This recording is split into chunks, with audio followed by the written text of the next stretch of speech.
kenapa ya Susan bisa mengalami kelumpuhan hingga nyaris buta?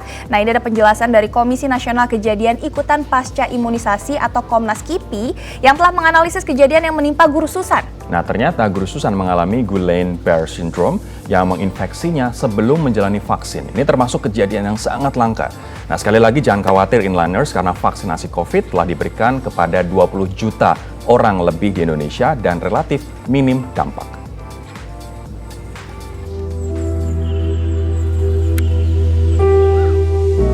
Inliners, kabar mengejutkan datang dari seorang guru honorer Susan Antela, warga kampung Pasir Talaga, Kabupaten Sukabumi, Jawa Barat, yang mengalami kelumpuhan dan gejala kebutaan setelah menjalani vaksinasi COVID-19 tahap kedua. Sesaat setelah vaksin, Susan tiba-tiba pingsan dan kejang. Setelah sempat dirawat di rumah sakit, Susan kini sudah diperbolehkan pulang dengan kewajiban menjalani terapi rutin ke klinik motorik neurologi RS Hasan Sadikin Bandung. Namun, benak Susan masih menyimpan kekhawatiran tentang progres kesembuhannya. Masa bagi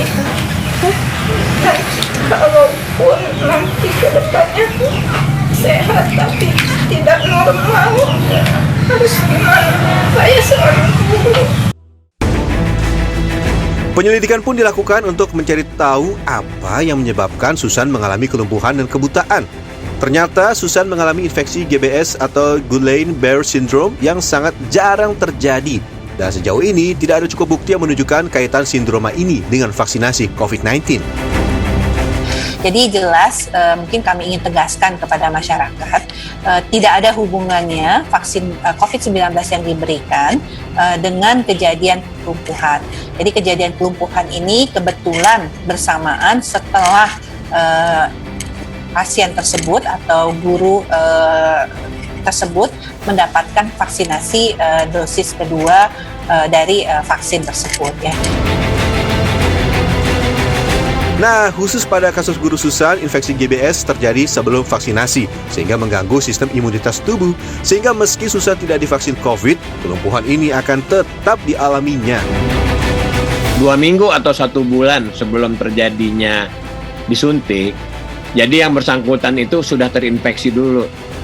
Terinfeksi sehingga dia akan terinfeksi oleh kuman, ya, sehingga kumannya itu akan mengganggu sistem imun. Disuntik atau nggak disuntik, hal ini akan terjadi.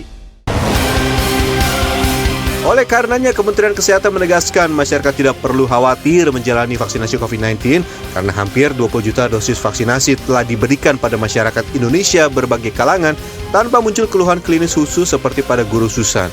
Jadi, nggak perlu khawatir ya inliners. Ditegaskan juga bahwa disuntik nggak disuntik ini akan terjadi pada Susan dikarenakan Guillain-Barré syndrome tadi, ya kan? Dan kalau misalnya kita melihat vaksin COVID-19, ada sudah banyak vaksin, tapi di Indonesia yang kita tahu yang datang adalah Sinovac, kemudian ada juga AstraZeneca, kemudian kemarin BPOM memberikan emergency use authorization ke Sinopharm, dan nanti Sputnik V dari Rusia pun juga akan masuk ke Indonesia.